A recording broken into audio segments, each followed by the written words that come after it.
పశ్చిమాసియాలో జరుగుతున్నటువంటి యుద్ధం ఎక్కడి వరకు వెళ్ళింది, ఎవరిని ఇబ్బంది పెడుతుంది?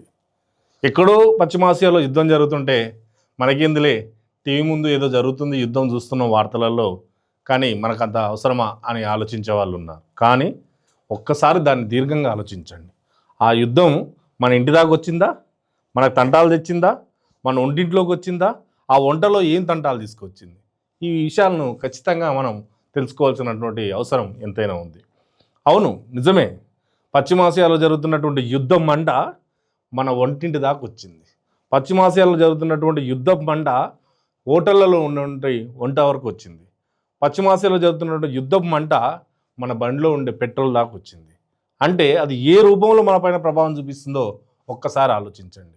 చమురు నిల్వలు ఉన్నటువంటి గల్ఫ్ దేశాల నుంచి ఆ చమురు భారతదేశానికి రావడంలో జరుగుతున్న ఇబ్బందులు ఏవైతే ఉన్నాయో ఆ ఇబ్బందులతోటి నిత్యం వేల మందితో కలకల్లాడేటువంటి హోటళ్ళు మూతపడ్డాయి. నిత్యం రద్దీగా ఉండేటువంటి హోటళ్ళు, హాస్టళ్ళు, రెస్టారెంట్లు ఏవైతే ఉన్నాయో అవి వెలవెలబోతున్నాయి. హాస్టల్లో ఉన్నటువంటి పిల్లలు ఊరుబాట పట్టారు. హాస్టల్లో ఉన్నటువంటి విద్యార్థులు ఉండలేక పోలేక కాలేజీలో ఖచ్చితంగా చదువుకోవాలి కాబట్టి ఎక్కడ ఉండాలో తెలియలేక ఇబ్బందులు పడుతున్నారు.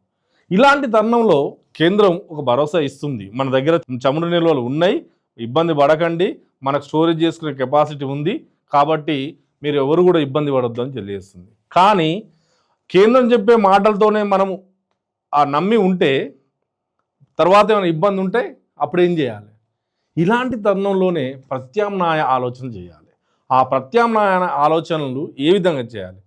వంట గ్యాసు ఇవ్వడం లేదు, గ్యాస్ బుకింగ్ ఆపేశారు. వంట గ్యాస్ 21 రోజుల తర్వాతనే వస్తుంది. హోటల్ కమర్షియల్ గ్యాస్ ఏదైతే ఉందో ఆ గ్యాస్ను నిలిపివేశారు. నిలిపివేయడంతో హాస్టళ్ళు మూతపడ్డాయి, హోటళ్ళు మూతపడ్డాయి.